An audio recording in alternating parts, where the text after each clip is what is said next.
کریم اما بعد اعوذ باللہ من الشیطان بسم اللہ الرحمن الرحیم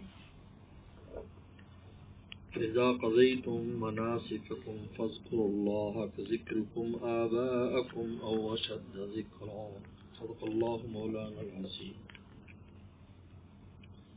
اللہ تعالیٰ کا فضل خاص ہے کہ اللہ تعالیٰ نے عافیت کے ساتھ حج کے سفر کو مکمل کروایا ہے۔ حج کا سفر حقیقت میں ایک مشقت والا سفر ہے۔ یہی وجہ ہے کہ پیغمبر صلی اللہ علیہ وسلم نے احرام باندھنے سے لے کر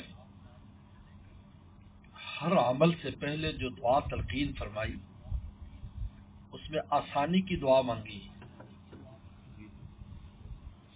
اللہ آسان فرما، قبول فرما۔ نیت کے وقت بھی جب آپ نیت کریں عمرے کی یا حج کی، جب طواف کریں، جب سعی کریں، سب سے پہلے نیت کے ساتھ یہ دعا مانگی جا رہی ہے کہ اللہ اس کو آسان بھی فرما، قبول بھی فرما۔ اس سے معلوم ہوتا ہے کہ اگر حج آسان ہو گیا ہے تو وہ خارجی اسباب کی وجہ سے نہیں ہے، فضل ربی کی وجہ سے۔ اس لیے نہیں کہ جی اسباب اچھے ہیں، سہولتی ہیں، یہ وہ ہے، وہ ٹھیک ہے، ایڈیشن ہے، ورنہ ان تمام باتوں کے باوجود بھی اگر مشقت آنا چاہے تو آ جاتی ہے۔ بہت سی تجربات ہیں، حج مشکل ہو گیا، عرفات سے تمام اسباب کے باوجود بھی مزدلفہ تک فجر تک نہیں پہنچ سکا، حالانکہ سب اسباب تھے، سب آسانیاں تھیں، لیکن نہیں پہنچ سکا۔ یہ دعا خود بتاتی ہے کہ مشقت والا سفر ہے، کہ اگر آپ کے لیے آسانی ہے اس کا مطلب ہے کہ رسول اللہ نے جو دعا آپ کو تلقین کی ہے اس کا ظہور ہو گیا، آپ نے آسانی سے مکمل کر لیا سفر کو۔ اور اللہ تعالیٰ نے حاجی کو وفد قرار دی ہے، یہ عجیب بات ہے۔ حدیث میں آتا ہے کہ حاجی جو لوگ ہوتے ہیں یہ بطور وفد کے پیش ہوتے ہیں، یہ اکیلا پیش نہیں ہوتا بلکہ وفد ہے، پوری قوم کا وفد ہے، قبیلے کا وفد ہے، خاندان کا وفد ہے، ملک کا وفد ہے۔ اور آپ کو پتا ہے کہ جب وفد جاتا ہے اس کو صرف اس کو نہیں نوازا جاتا وفد کو، بلکہ وہ وفد جن کی طرف سے ہوتا ہے ان تمام لوگوں کو نوازا جاتا ہے۔ سبحان اللہ، ماشاءاللہ، ماشاءاللہ۔ اس سے معلوم ہوتا ہے کہ حج کرنے والے جو حج پر جاتے ہیں اس کا فائدہ پوری امت مسلمہ کو پہنچتا ہے۔ ماشاءاللہ۔ یاد رکھیں، آپ کے محلے والوں کو پہنچتا ہے، آپ کے شہر والوں کو پہنچتا ہے، آپ کے ملک والوں کو پہنچتا ہے، کیونکہ بطور وفد کے پیش ہوئے۔ کراچی سے گیا ہے، یہ کراچی کا وفد ہے، پاکستان سے گیا پاکستان کا وفد ہے، یہ ایمان والا آیا ہے، یہ تمام مومنین کا وفد ہے۔ اور آپ کو معلوم ہے کہ جب دینے والا جو وفد آتا ہے تو وہ سب کے لیے دیتا ہے۔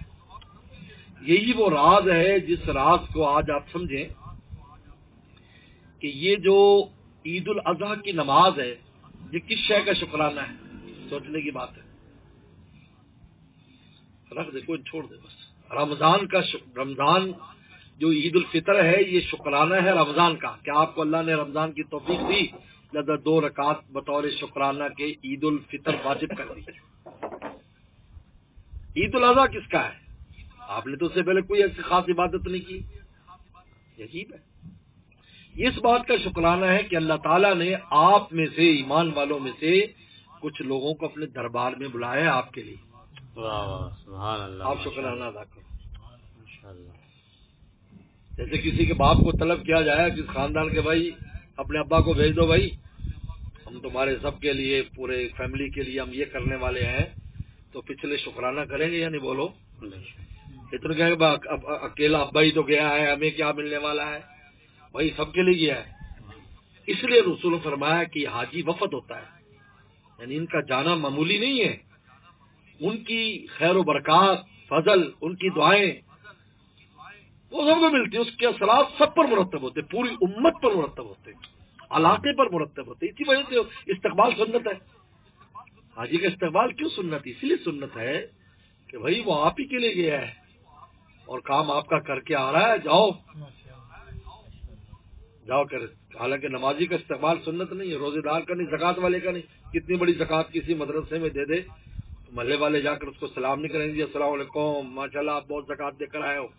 لیکن حاجی حج کر کے آتا ہے، حدیث شریف میں آتا ہے کہ اس کا استقبال کرو اور اس سے دعائے مغفرت کی اپیل کرو، اس لیے کہ حاجی کی بھی مغفرت ہو جاتی ہے، اور جس کے لیے دعائے مغفرت کرتا ہے اس کی مغفرت ہوتی ہے۔ اللہ ہم سب کی مغفرت فرمائے، آمین اللہم آمین۔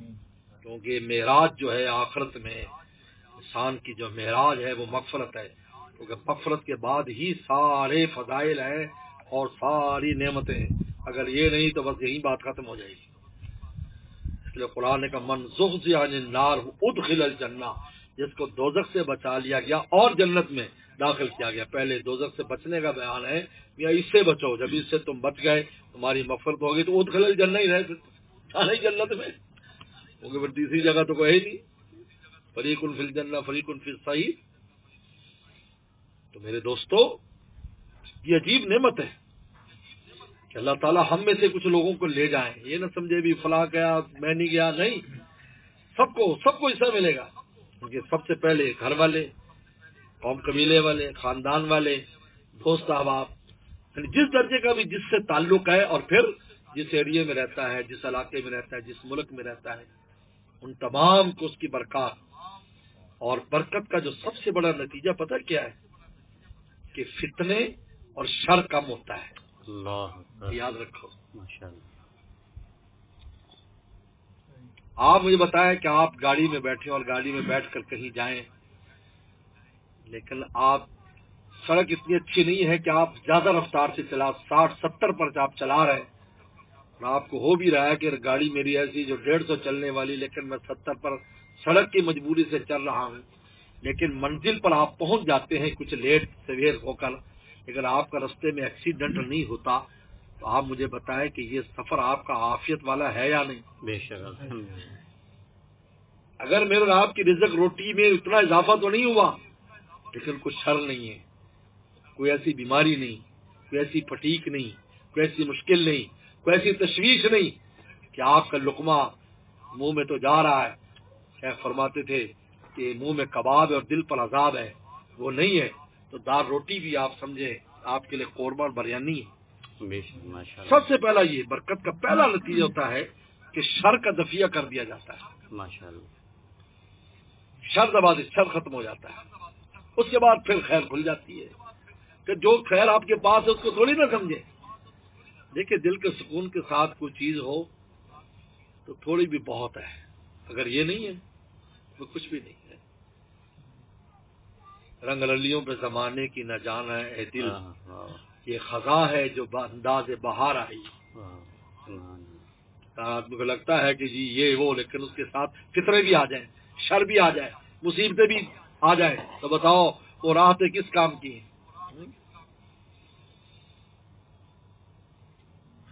حکیم علامہ تھانوی رحمہ اللہ ایک مثال دی کہ ایک آدمی ایک ٹرین میں بیٹھ گیا اور وہ فرسٹ کلاس کے ڈبے میں بیٹھا اور کھانے پینے کی چیزیں آ گئی، بعد میں پتہ چلا غلط ٹرین میں بیٹھ گیا، جدھر جانا تو ادھر، یہ ادھر نہیں جا رہی تو دوسری طرف جا رہی، اور اے سی بھی لگا ہوا ہے، اس کو پسینہ آ گیا۔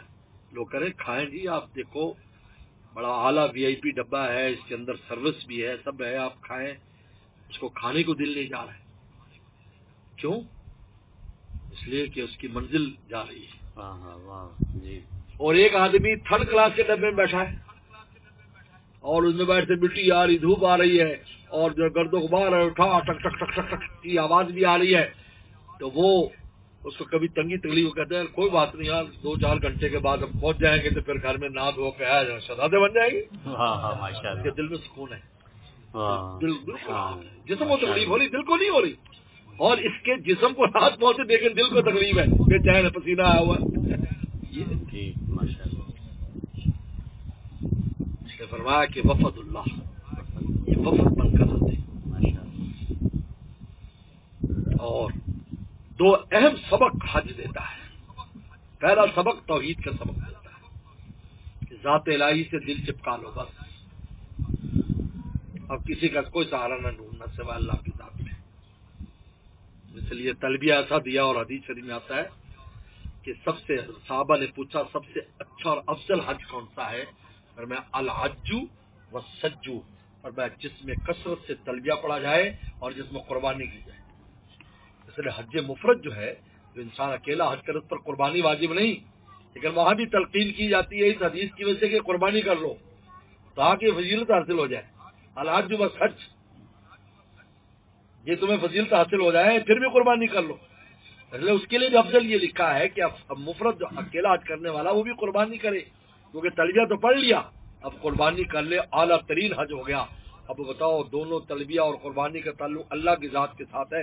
قربانی سے پہلے جو آیت پڑھی، ان صلاتی و نسکی و محیای و مماتی للہ رب العالمین، توحید سکھا جاتا ہے.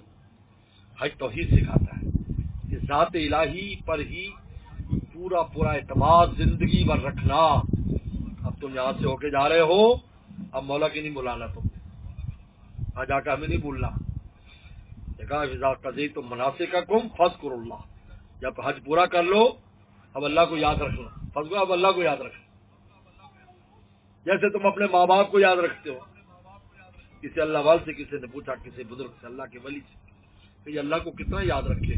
کہا کہ جتنا تجھے اپنا ابا یاد ہے. کہا جی بات سمجھا دو. انہوں نے کہا بھائی تجھے کوئی بات پیش آ جائے بچے کو تو کس کا نام لیتا ہے؟ میں اپنے ابا سے. کوئی مشکل آ جائے، کوئی دشمن، میں ابھی اپنے ابا سے کہتا ہوں. کوئی چیز ہے ٹھہر یار، میں ابا سے پوچھتا ہوں، اور میرا ابا پیسے دے گا، یہ سائیکل بڑی پیاری میں اس کو لوں گا. فرمایا کہ اتنا ربا تو یاد ہونا تمہیں. اتنا بھی یاد نہیں ہے. اسباب کے پیچھے دوڑتے پہلے، جب دھکے کھا کر اسباب سے فارغ ہو جاتے ہیں تو پھر کہتے ہیں یار اللہ ہی اللہ ہے، جبکہ پہلے اللہ ہے بعد میں اسباب ہے. حضرت ابراہیم بن ادم رحمۃ اللہ علیہ کا قصہ تذکرۃ الاولیاء میں لکھا ہے کہ حضرت ابراہیم بن ادم رحمۃ اللہ علیہ جو تھے، بادشاہ چھوڑی تھی اللہ کو حاصل کرنے کے لیے. اللہ کی ولایت اور دوستی اتنا اونچا مقام ہے، آج تک ایسا نہیں ہوا کہ اللہ نے کسی کو اپنی معرفت اور محبت کی نعمت دی ہو اور اس نے اس کو دے کر بادشاہت لے لی ہو. ایسا نہیں ہوا آج تک. لیکن بادشاہوں نے بادشاہتیں چھوڑ دی اللہ کو لینے کے لیے، اللہ کے عشق حاصل کرنے کے لیے. یہ عجیب ہے، آج تک نہیں ہوا. اس کے حضرت شیخ سعدی رحمۃ اللہ علیہ قصہ لکھا ہے نا. شیخ سعدی رحمۃ اللہ علیہ گئے تو وہ قلعے کے دروازے بند تھے، سفر کرتے تھے. حضرت نے سفر بہت کیا، آپ کے ہندوستان میں بھی سفر کیا، ہمارے بڑے صغیر میں بھی شیخ سعدی آئے ماشاءاللہ. اپنا قصہ بھی لکھا ہے کہ میں نے مندر میں رات گزاری. میں نے بندر میں رات گزاری تو ایک جگہ پر میں دیکھا کہ ایک ایسا بت ہے کہ جس کے سامنے کھانا رکھتے ہیں تو وہ جناب پی جاتا ہے، کھا جاتا ہے. تو میں اسی مندر میں رات کو رک گیا تو بعد میں نے دیکھا کہ پیچھے سے وہ جو پنڈت تھا وہ اندر گھس جاتا ہے اس کے اور وہ کھاتا پیتا ہے. کہتے میں نے وہ چیز نکال لی. پھر میں نے لوگوں کو بتایا، میں نے کہا یہ پنڈت کھاتا پیتا ہے، وہ تو نہیں کھاتا پیتا تمہارا. وہ گئے تو وہ قلعہ بند تھا، مسافر آدمی سفر سے گئے بند ہے. انہوں نے کہا بھائی دن کے وقت قلعے کا دروازہ بند ہے، خیریت ہے، کسی نے حملہ کرنا ہے، فوج نے جو آپ نے بند کیا. ان کا نہیں، ایسا نہیں ہے، بادشاہ کا باز اڑ گیا، شاہی باز اڑ گیا تو بند کیا. ان کا دروازے بند کرو کہیں باہر نہ نکل جائے. تو شیخ سعدی نے اپنی حالت دیکھی تو پیٹ میں روٹی نہیں تھی، سر پہ ٹوپی نہیں تھی، پاؤں میں جوتی نہیں تھی.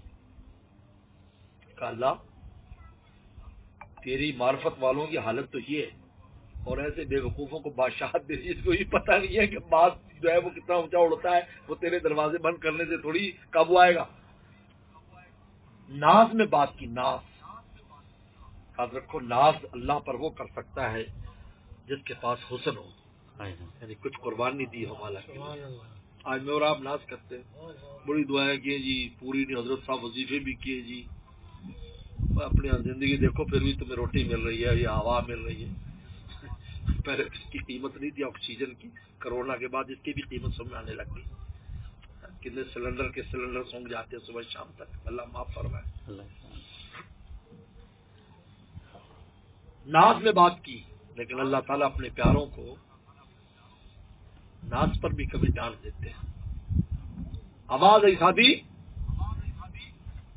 ہمارے ساتھ تم سودا کر لے، تجھے بادشاہت دے دیتے ہیں اور یہ جو ہم نے معرفت اور محبت دی چھین لیتے ہیں اور اس بادشاہ کو یہ دے کر تیرے طرح اس کا حلیہ بنا دیتے ہیں.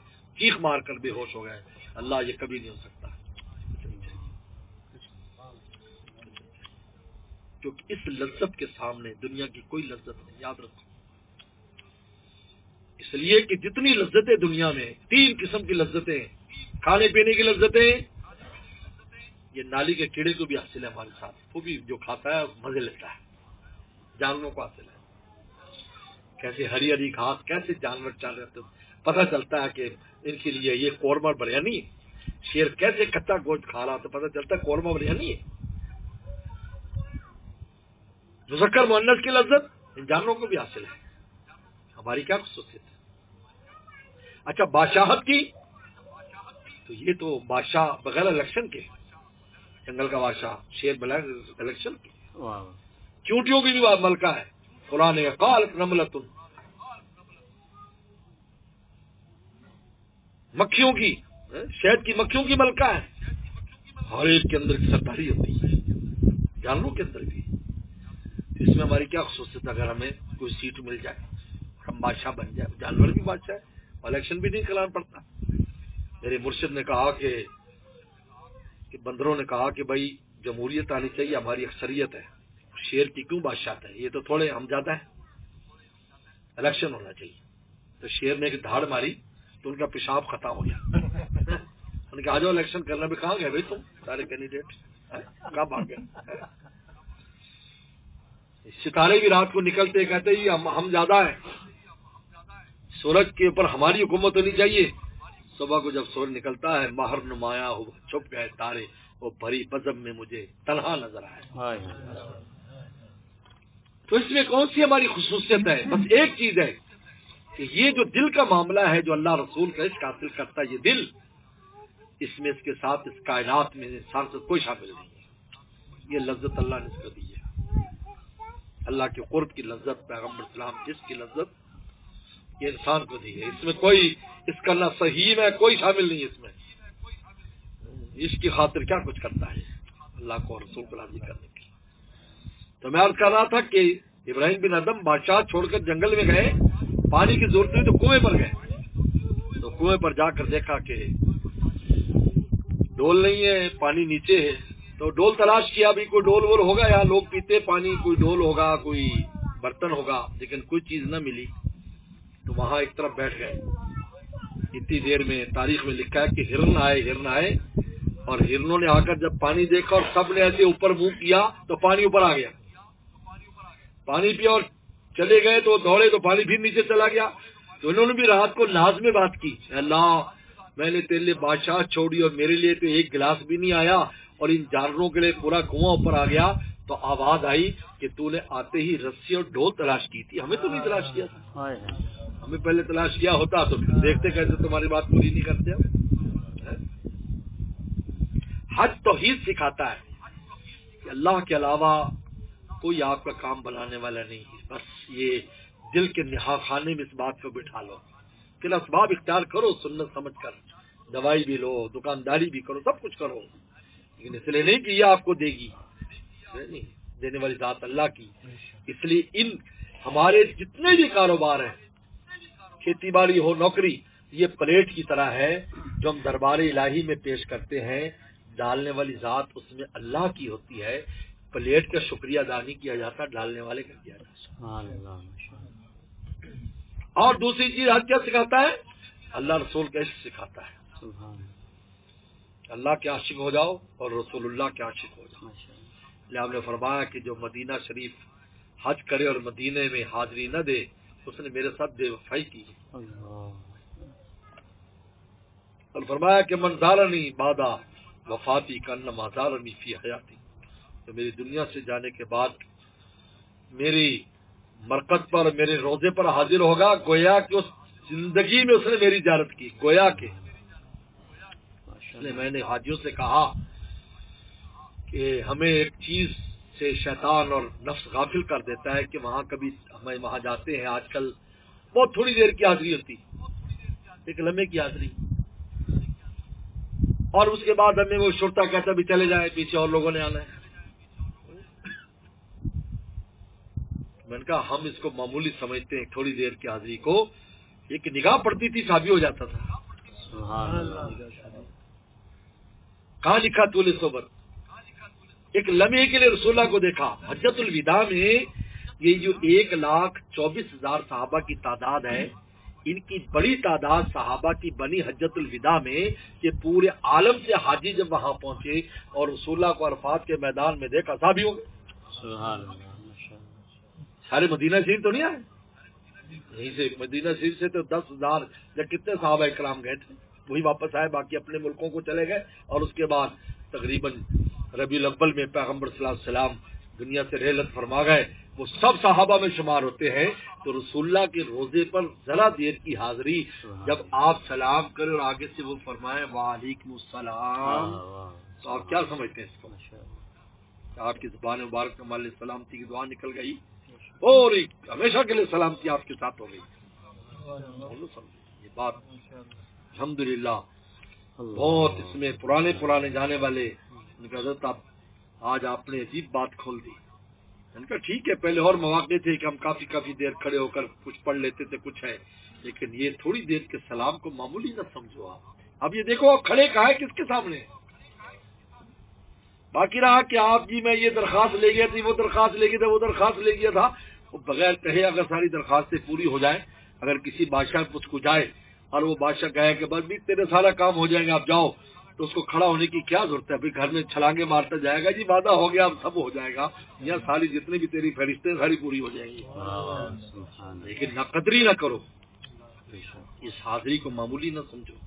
آپ روزے پر کیونکہ جس جگہ آپ کھڑے ہیں یہ وہ زمین ہے، پیغمبر سلام کا جسد اطہر جس زمین کے ساتھ لگا ہے وہ عرش سے بھی افضل ہے. یعنی آپ ایسی جگہ پر کھڑے ہیں جو پوری کائنات میں سب سے افضل جگہ ہے، اس کے پاس کھڑے ہیں آپ حاضری دے رہے ہیں. سلام کا جواب آ رہا ہے.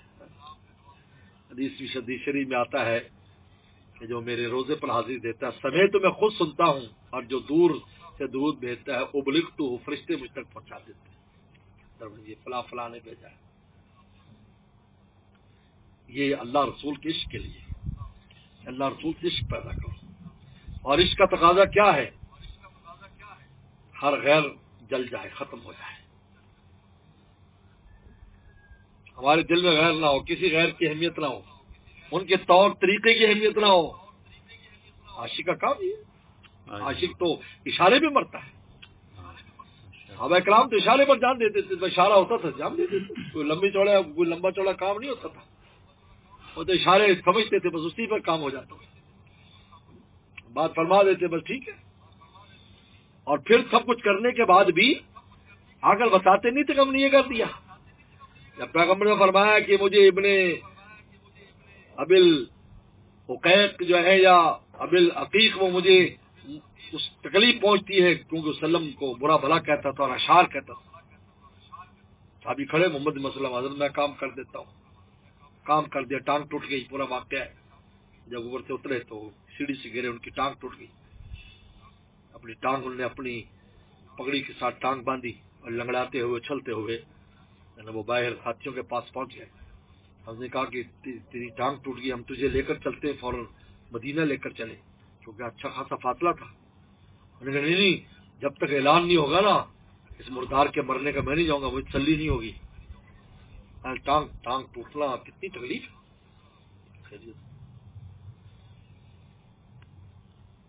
جب اعلان ہوا کہ تاجر حجاز کو کسی نے قتل کر دیا تب تسلی گئے، اور جانے کے بعد مسجد نبی میں پیچھے بیٹھ گئے. ہم تو تھوڑی سی نیکی کر لے نا تو اللہ تعالیٰ اللہ میاں اتنے وظیفے کہ اللہ میاں قرآن بھی ختم میں نے تو کر دیا، میرا کام نہیں ہوا. وہ چپ پیچھے بیٹھ گئے. سلام پیغمبر سلام نے پھر اطلاع تو آ گئی، آپ کو اطلاع پہنچ گئی کہ وہ اس کا کام ہو گیا. تو آپ کی نگاہیں تلاش کر رہی ہوئی، اور صحابہ کی بہت بڑی تعداد نماز میں پیچھے بیٹھے، اور چونکہ بیٹھ کے نماز پڑھی ٹانگ ٹوٹی ہوئی تھی. اور فرمایا کہ کہاں ہے محمد بن مسلمہ؟ کہ تو پیچھے بیٹھا ہے حضرت، اس کی ٹانگ ٹوٹ گئی. اللہ اکبر. جب عشق سچا ہوتا ہے تو پھر حسن بھی عشق کی طرف آتا ہے. رسول اللہ کھڑے ہوئے ان کی طرف گئے، پاس بیٹھ گئے. کیا ہوا؟ حضرت ٹانگ کلاس کر ہاتھ پھیرا اور باتیں ہیں کہ میں کھڑا ہو گیا، مجھے زندگی بھر کبھی احساس نہیں کہ میری کبھی ٹانگ بھی ٹوٹی. دوستو اللہ رسول کا عشق جو ہے نا وہ ہر غیر کو پھر جلا دیتا ہے، ختم کر دیتا ہے، اس کو پھر اپنے محبوب کے علاوہ کچھ نظر نہیں آتا، وہ اسی کو اپناتا ہے اپنی زندگی کے لیے، آئیڈیل اس کے لیے وہ محبوب ہے بس. اس لیے قرآن نے خود اس وقت کہا کہ رسول اللہ کی ذات نمونہ ہے. اچھا نمونہ کیوں کہا؟ عجیب بات ہے، یہ سوچنے کی بات ہے کہ لفظ نمونے سے کیوں تعبیر کیا؟ پیغمبر سلام کی زندگی کو، آپ کے اقوال افعال کو نمونے سے کیوں تعبیر کیا؟ ایک سوال ہے. وجہ یہ ہے کہ آپ درزی کے پاس جائیں اور اپنا نمونہ لے جائیں، زبانی کلامی نہیں کہ دیکھو بھی تیرا اتنا رکھنا، بازو اتنے رکھنا، گھیر اتنا رکھنا، لمبائی اتنی رکھنا، شلوار میں نیفا اتنا رکھنا، پونچے اتنے رکھنا، لکھ کر آپ لے جائیں سارا، تو درزی اس سے بھی سمجھ جائے گا میں کہ نہیں یہ میرا نمونہ ہے، یہ لے.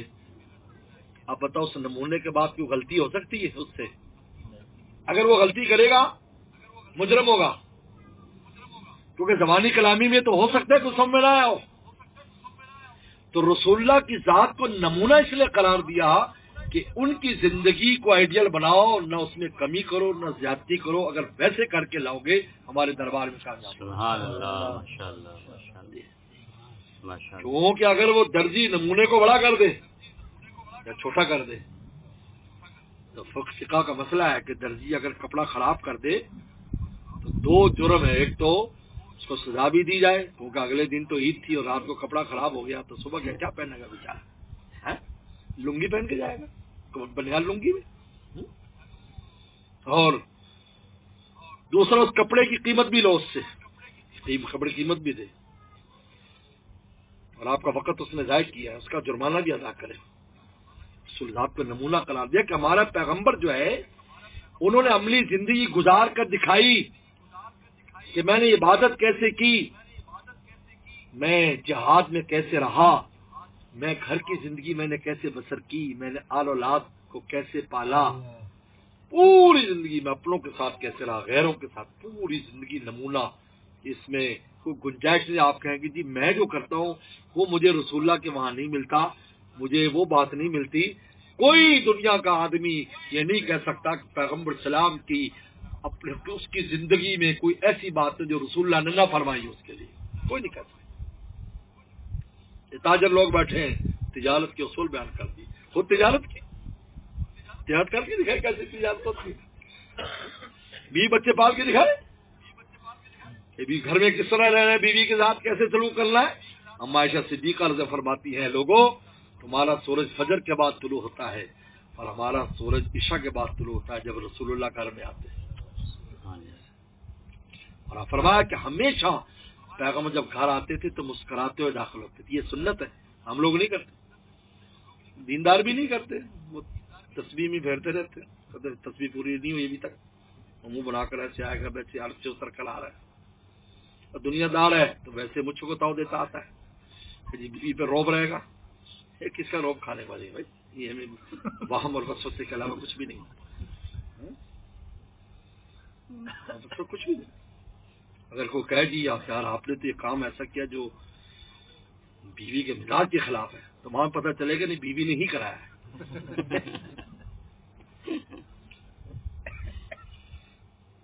کیسے رہے دیکھیے بتائیں، پیغمبر سلام کی 9 ازواج مطہرات تھیں، آپ کی عاشقات تھی، خادمات تھیں، آپ اپنے کپڑے کو خود پیمند لگا رہے ہیں.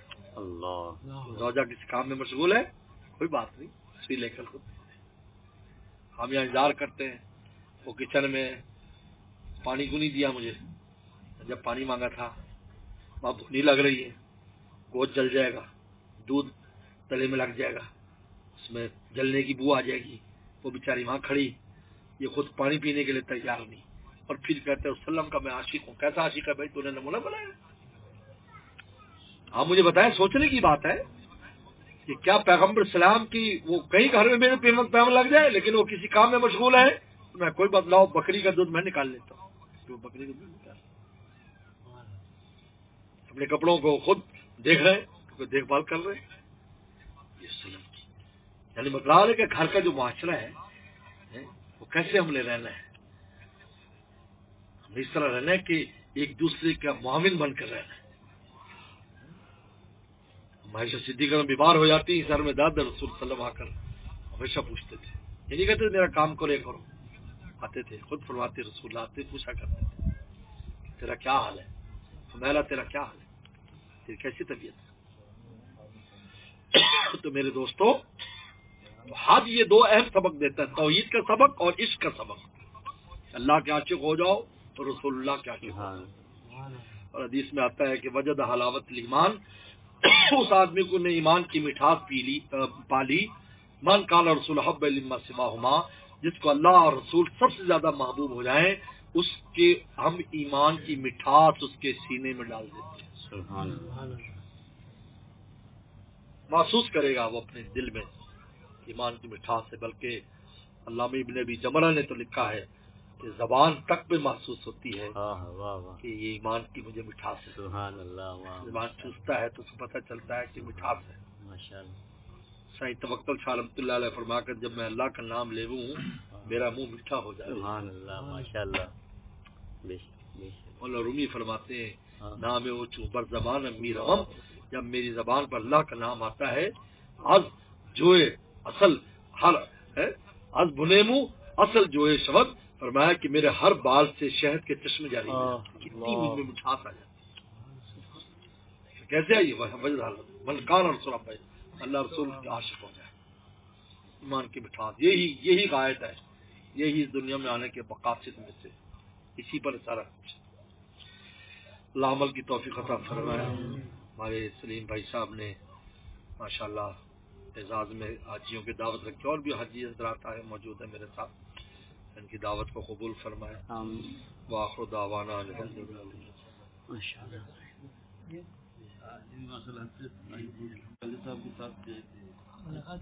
ہاں جی اللہم لک الحمد کما صلی علی محمد کما طاہلو وفل بلا کمان تعلق انک انت الفتواب المغفرہ. یا اللہ ہم سب کو تو اللہ والا فرما، اللہ ہماری مغفرت فرما، سب دوستوں کی مغفرت فرما. ہمارے یا اللہ والدین اساتذہ مشائخ قریب گھر والے بال بچے سب کی مغفرت فرما، پوری امت مسلمہ کی مغفرت فرما. یا اللہ یا اللہ دنیا کے حسنات بھی نصیب فرما، آخرت کے حسنات بھی نصیب فرما. دنیا اور آخرت کی ذلتوں سے ہماری حفاظت فرما، ہر طرح کی عافیت نصیب فرما. یا اللہ اس اجتماع کو، ہمارے سلیم بھائی صاحب کی دعوت کو قبول فرما. ان کو بہت یا اللہ ان کے بال بچوں کو خاندان خوب برکت نصیب فرما. یا اللہ جو بھی رزق روٹی کے وسائل دیے سب میں خیر و برکت عطا فرما. ہم میں سے جس کی جو حاجت ہے اپنے خزانوں سے ہماری حاجات کو پورا فرما، ہر قسم کے شرور و فتن سے ہماری حفاظت فرما. صلی اللہ تعالی علی خیر خلقی محمد و آلہ اجمعین.